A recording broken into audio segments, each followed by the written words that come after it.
Be sure to hear the 10 o'clock news. Raleigh Cigarettes present Erle Stanley Gardner's A Life in Your Hand. Was the window open? Was that check forged? Did you hear the shot? Listen while we place a life in your hands.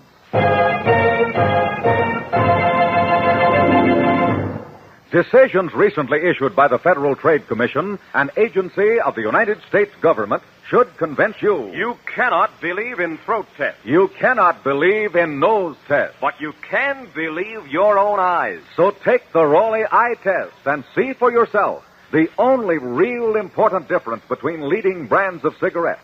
It's a difference you can believe because it's a difference you can see. The Raleigh profit-sharing premium coupon.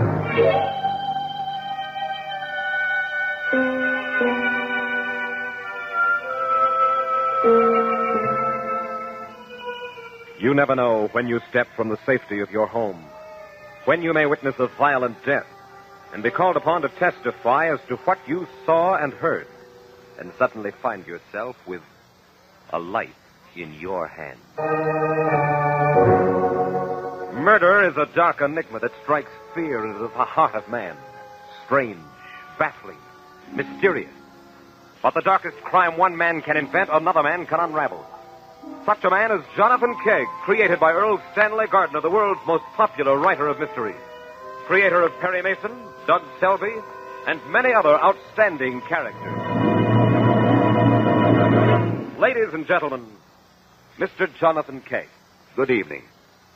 There have been many murderers who would have gone scot-free if it had not been for the testimony of an innocent bystander, a role in which any of us might be cast at any time.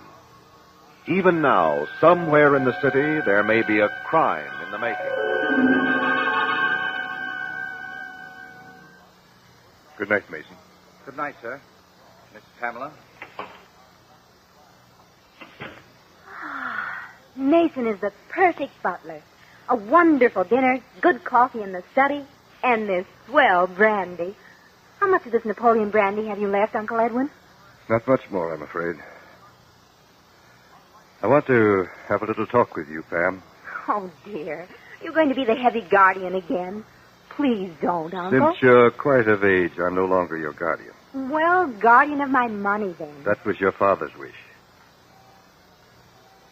Pam, I got my bank statement and canceled checks today. Really? There was a check for $1,000 that had my signature. Only I never signed it. Sounds like someone's been up to some skullduggery, Uncle. There isn't any question about it, Pam. The signature is forged. And you did it. The best handwriting expert in the country has assured me of that. So now I'm a forger. Pam, why do you do things like this? Do you realize you could be put in jail for what you did? Oh, you wouldn't do that. Not to your niece. No, you're right, Pam. I wouldn't do that. Well, then why all the fuss? Let's just forget about that check. Oh, no. No, it won't be that easy, young lady. I'm going to take that money out of your allowance.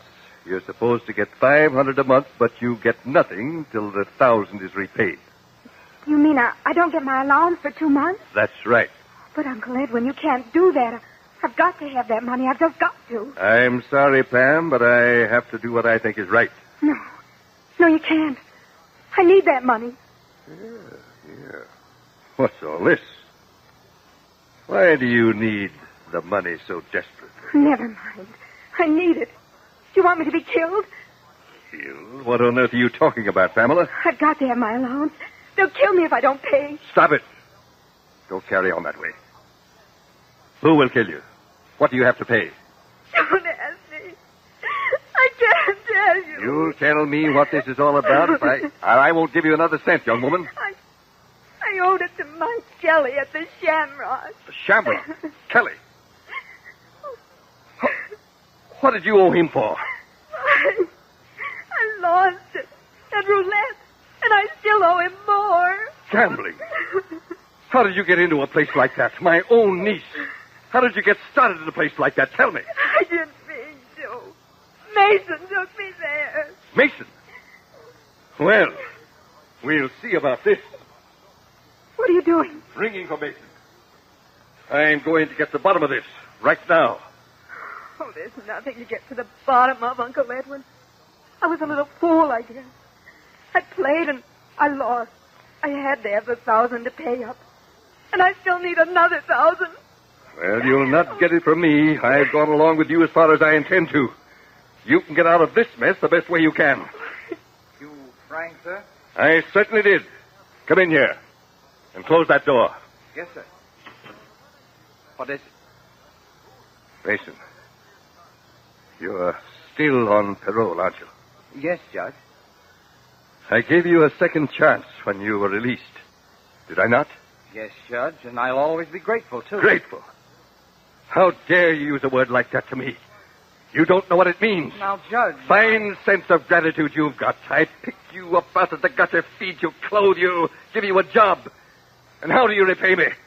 By taking my niece to a gambling house. Judge, I couldn't help it. She wanted to gamble. I took her where I could keep an eye on her so she wouldn't get into trouble. Huh. Wouldn't get into trouble. What do you mean? Where you could keep an eye on her? What's your connection with the Shamrock? Well, I... He runs the dice table on his nights off, Uncle. Why, you... That'll do. Oh, that's the story. Mason, I'm through with you. You've deliberately used me as a cover-up for illegal activities. You violated your parole, and you're going back to jail where you belong. Wait a minute. Get out of here. I don't want you in the same room with me. I'll take care of you in the morning, sir. Come on, get out. You'll be sorry for this. You won't get away with it. For you, young woman, your allowance is stopped. If you need money, go get a job. Under the terms of your father's will, I don't have to give you a penny until you're 30, and that's when you'll get it, not before. Uncle Edwin, you can't mean that. That's 7 years. I can and do mean exactly that. You've had your last chance. Now, you get out, too. Leave me alone. You can't do this to me. I won't let you. I don't know what I can do to stop you, but I'll find a way.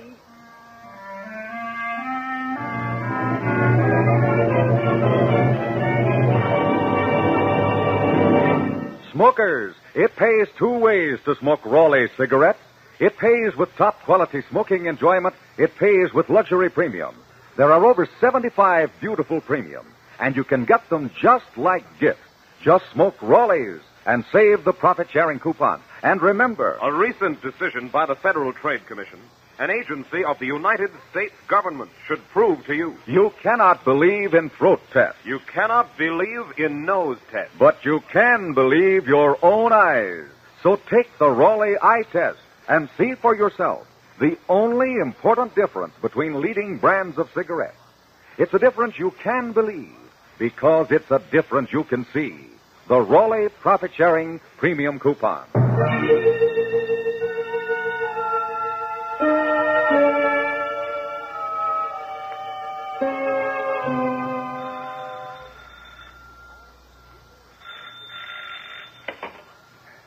Oh, good evening, Judge. Oh, Philip. Come in. Where's Smokey tonight? I left him at home. He hasn't had much exercise in the last few days, and I thought a frisky dog might not be conducive to the best chess.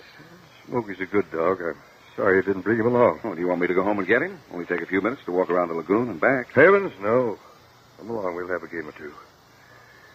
Although I wonder if I'll give you any competition. Pardon me for mentioning it, Judge, but you act as though you had something on your mind. Anything I can do to help? I'm afraid not. Sit down, please. Maybe there is something you can do for me at that. Anything at all, Judge Cook? It's Pamela. She's got herself mixed up with some gamblers. Lost a lot of money. Gamblers? Yes. At a place called the Shamrock. You know the spot. Now, wait a minute. Your company owns a lot of property around there. You happen to own the building the Shamrock occupies? Why, Oh, yes, Judge. We own that building. Well, that makes it simple. Philip, I want you to evict the tenants immediately. They're using your building for illegal gambling. I can hardly believe that. You have proof of this, of course? Proof? My man Mason is actually running a dice table there in his spare time. So he told me. It's amazing. I'll certainly look into it at once. Yeah. You tell him to get out of there right away. But we would have to have a lot more proof than the mere word of Mason. After all, he is an ex-convict. Oh, what about... Oh, yes, that's right. That's true. You'd need tangible evidence.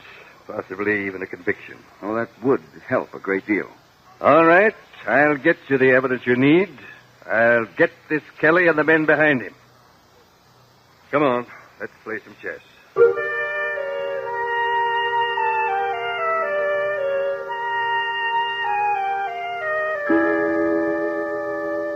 Rook to knight 7. Checkmate. You got me again. I'm afraid I'm no competition for you tonight, Philip. I don't think you've had your mind on the game, Judge. No, I expect not. Well, I'll be on my way. It's almost 11, and I still have to take Smokey for his walk. Bring him along next time. I will, Judge. Don't be too harsh on Pamela. She's pretty young, you know. She's old enough to have some sense of responsibility. And this time, she's going to learn a lesson.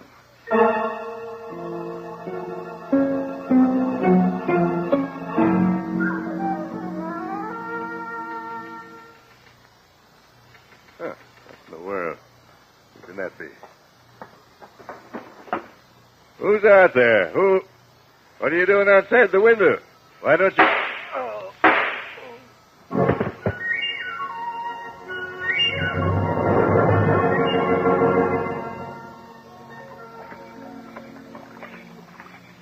Smokey. Here, boy. There's nothing there for you. Here, Smokey. Oh, I beg your pardon. I think you might at least look where you're going. Oh, it's Mr. Grant. Oh, I'm awfully sorry, Mrs. Paul. It's so dark here by the lagoon. I didn't see you. I was just calling Smokey. He seems to have strayed.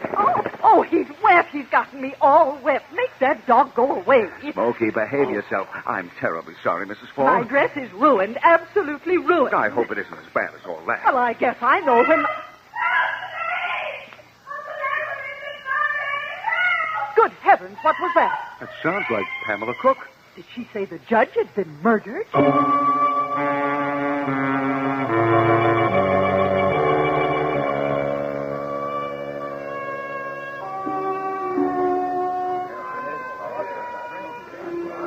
Your Honor, I'd like very much to enter this case as amicus curiae. I haven't any objection, Mr. Kegg, but why? Judge Cook was a credit to the bench, and a very good friend of mine as well. I want to be sure his killer is punished. Permission is granted.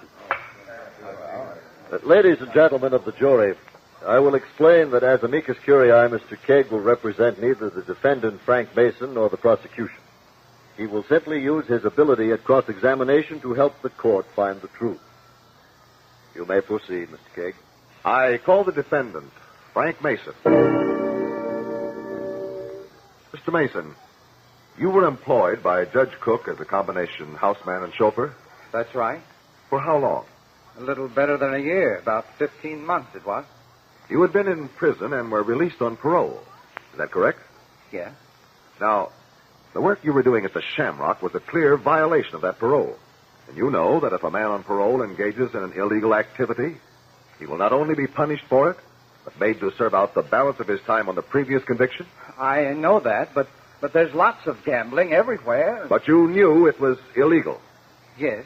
And therefore, you knew that all Judge Cook had to do was tell the parole officer about it, and you would have been back in jail. Well, I suppose so, but I didn't think the judge would do it. I see. Where were your quarters at the Cook house? I had a room over the garage. Were you there when the shooting took place? I was asleep. First thing I heard was when she began yelling. Tell me, was there a gun on the premises? Not that I know of. I never saw one. The garage where you slept, was it on the same side of the house as the window through which Judge was shot? Well, I... Answer the question. Was it? Yeah. That's all. Step down. Recall Pamela Cook. Miss Cook, your uncle gave you an allowance? Yes, How much? $500 a month. Now, in spite of this $500 a month allowance, you forged your uncle's name to a check for $1,000, didn't you? I've explained all that. I had to have the money to pay my gambling losses. It wasn't like stealing. Uncle Edwin could always get it back from my inheritance. But the fact remains that you committed a criminal act in forging that check. What did your uncle say when he found out? Well, I don't remember exactly. He was very upset. Did he cut off your allowance? He said something about it. This money came from your father's estate, which your uncle controlled for you? Yes. And for how long was this arrangement to continue? Could your uncle control that money indefinitely? He could have kept control of it till I was 30, or turn it over to me at his discretion. Well, now that your uncle is dead, who controls this money? I do. And how old are you now, Miss Cook? I'm 23. Did you hear the shot which killed your uncle? No, sir. I was up in the attic room listening to the radio. How did you happen to find your uncle? Well, I went downstairs later to see if he felt better after his chess game. I hoped to reason with him. I see. Was there ever a gun in your house? Well, yes. Uncle Edwin used to keep a pistol. Where did he keep it? Well, he didn't actually keep it himself. He usually had whoever was the houseman at the time keep it. And at the time of his death, the houseman was Mason? Yes. That is all, Miss Cook. You may step down. It is my understanding, Your Honor, that the murder weapon was not found. No weapon has been placed in evidence, Mr. Kegg. If the court please, the gun has not been located. Thank you. I should like to recall Mr. Philip Grant. Mr. Grant, you played chess with Judge Cook the evening he died. How did he seem? He was very upset. Couldn't concentrate on the game at all. Did he tell you why he was upset? Yes, he did. He said Pamela had lost a lot of money gambling, and that Mason was responsible. Did he say what he was going to do about it? He said he was going to have Mason put back in jail. Is that all he said he was going to do?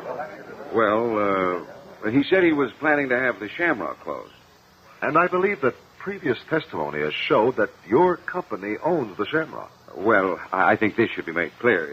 It's true that my company owns the building, but we have nothing to do with the gambling that people say takes place down there. That's an activity of the people who lease the building. I see. What time did you leave Judge Cook's home the night he was killed? Oh, about 11 o'clock, I believe. When did you return? About 11:30. I thought I heard Pam screaming that her uncle had been murdered, and I went back. What were you doing in the meantime? Walking my dog down by the lagoon. I always take him for a run at night. That lagoon separates your house from the judge's? Yes, sir. Did you see or hear anyone while you were walking? As a matter of fact, I did. I bumped into Mrs. Fall. I literally bumped into her. I wasn't watching where I was going. Who is Mrs. Fall? Mildred Fall. She lives at the north end of the lagoon, about halfway between the Cook place and mine. How soon after you met Mrs. Fall did you hear Pamela Cook scream? Just a few seconds. I was still talking to Mrs. Fall when we heard Pam. Just one more question, Mr. Grant. Do you own a gun? I used to. It disappeared some time ago. I don't know what happened to it. I haven't seen it in years. Thank you, Mr. Grant. You've been very helpful. You may step down. Your Honor, I would like to request a recess at this time. For what purpose, Mr. Kegg?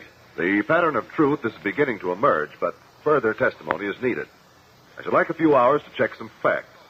Then I feel we need the testimony of an innocent bystander, a person who just happened to be nearby when the crime was committed.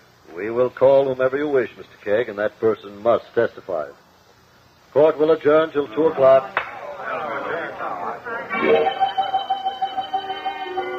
Jonathan Kegg is about to call as his next witness. A person whose only connection with a crime is that of an innocent bystander. If that person were you, could you remember what you have heard? It would be vitally important that you do, or you would hold a life in your hand.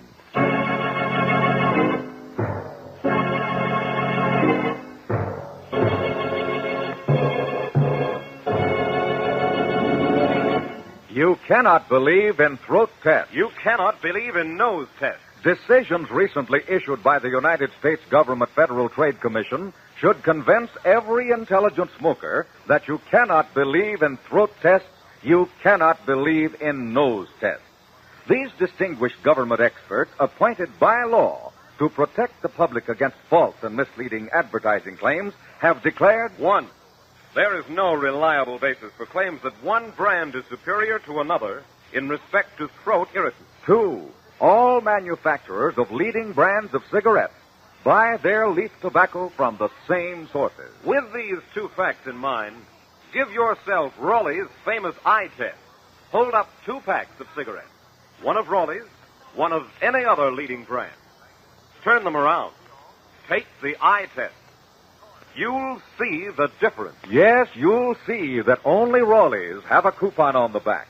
And because Rowley cigarettes give you rich, fine tobaccos, a smooth, satisfying smoke, that Rowley profit-sharing coupon is the only real important difference between leading brands of cigarettes. It's a difference you can believe because it's a difference you can see. So switch to Rowley cigarettes, America's greatest cigarette value.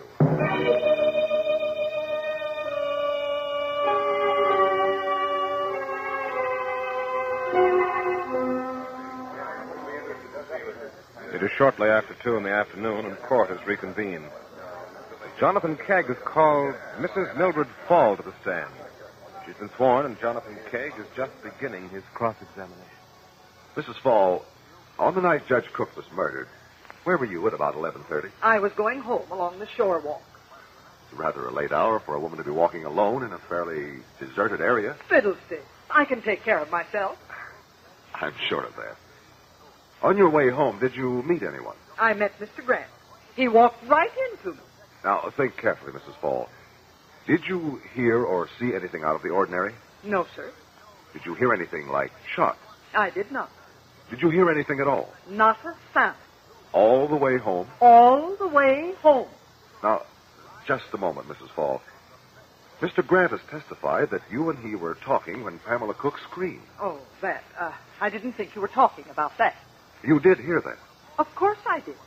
But just a moment ago, you testified that you didn't hear anything at all. Certainly nothing unusual all the way home. Would you call a woman screaming murder in the night a usual thing? Well, I really didn't think that... Well, I mean... I understand perfectly what you mean, Mrs. Fall. But please don't try to guess what is meant by a question. Just answer factually as best you can remember. I'm sorry. Now, after you heard Pamela scream, what happened? Mr. Grant ran towards the Cook house. I waited for a minute and then went on home. Weren't you curious as to what was going on? I was. But frankly, when I heard the word murder, I felt the best place for me was at home. And you saw or heard nothing unusual till you got home? Not a thing, Mr. Kegg. I'm positive. Now, going back to your meeting with Mr. Grant, was there anything unusual about that? Not aside from the fact that he bumped into me.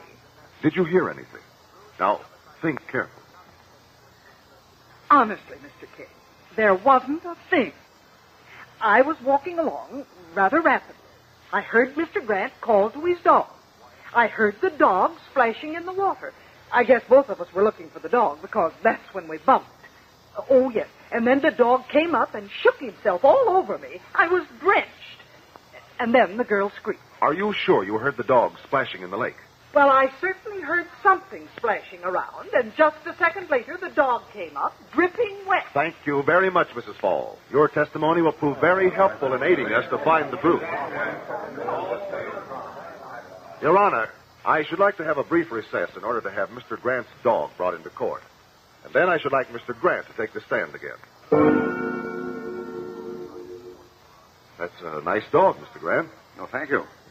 Sit, Smoky. Obeys very well. Would you mind telling the court something about him? His breed, his training, and so forth. All right, if you want me to, but it strikes me as a little silly. Is this relevant to this case, Mr. Kegg? I assure Your Honor that I will connect this at the proper time. Well, if you say so, you may proceed.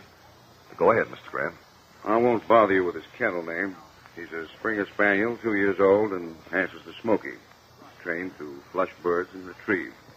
Unleash him, please. All right. There. With the court's permission, I have a rubber bone here. I'm going to toss it over by the jury box. Now, get it, Smokey. All right, that's the bone. Go on, Smokey, get it. You're wasting your time, Mr. Kegg. He won't budge. So I see. Bailiff, will you please hand me that bone? Thank you. Now, Mr. Grant, will you please throw the bone in the same spot? Very well. There.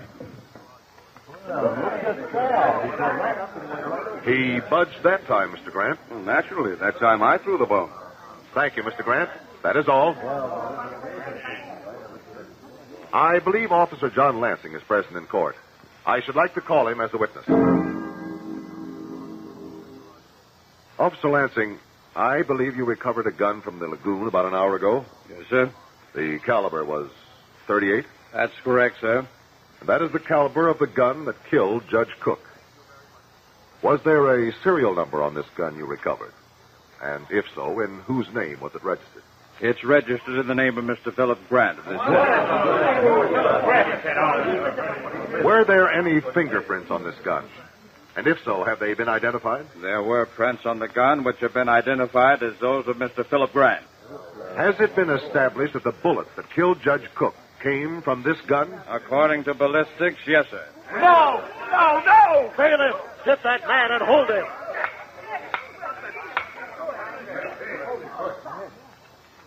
Mr. Kegg, I don't think I follow all this. Your Honor, thanks to the testimony of Mrs. Mildred Fall, an innocent bystander, who remembered what she saw and heard, we have found the real murderer, Philip Grant. How did Mrs. Fall's testimony lead you to Grant? Mrs. Fall heard the dog Smokey splashing in the lagoon. The dog doesn't go swimming in a lagoon for no reason when he's out for his nightly walk. Smokey is a retriever, but he will only retrieve for his master, Philip Grant. Therefore, I reasoned that Grant had thrown something into the lagoon at that point. The only thing missing was the murder weapon. I see. The reason the dog jumped into the lagoon was he saw his master throw the gun in. Precisely. That's how I was able to tell the police exactly where to search for the gun during court recess. We have now recovered it. Actually, Philip Grant, in addition to owning the building where the Shamrock operated, was one of the men behind the gambling. He faced ruin if Judge Cook really began an investigation. So when he left the judge's house, he went home, got his gun, returned, and killed the judge. But now that we have that gun, he will pay the penalty he deserves.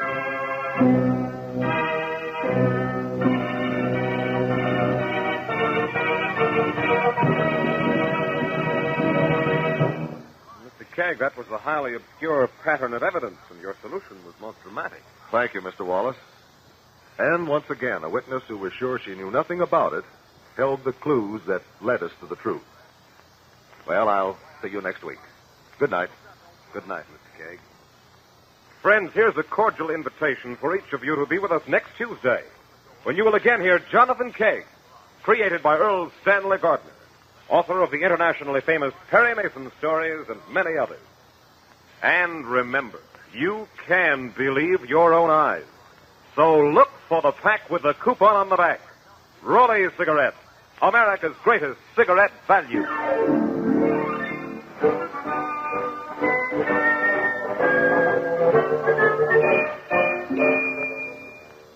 Pipe smokers, you'll like Sir Walter Raleigh pipe tobacco. You'll like the rich, full-bodied flavor of Sir Walter Raleigh, never bitter, never biting. You'll like the way Sir Walter Raleigh smokes cool, clean, never leaves a soggy heel in your pipe. Just a nice, dry ash. And you'll like that grand aroma of Sir Walter Raleigh.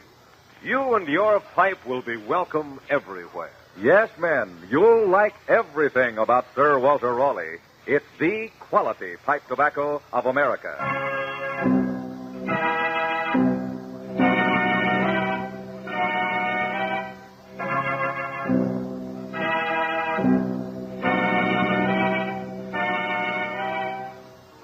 A Life in Your Hands is produced by Jack Simpson and directed by Pat Murphy.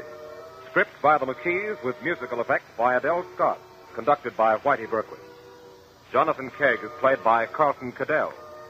This is Mike Wallace inviting you to be with us again next week when Raleigh Cigarettes, the pack with the coupon on the back, will again place a life in your hands.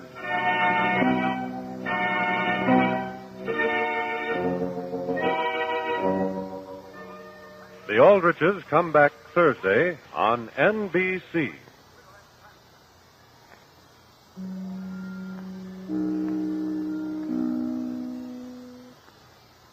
WMAQ and WMAQ FM, NBC in Chicago.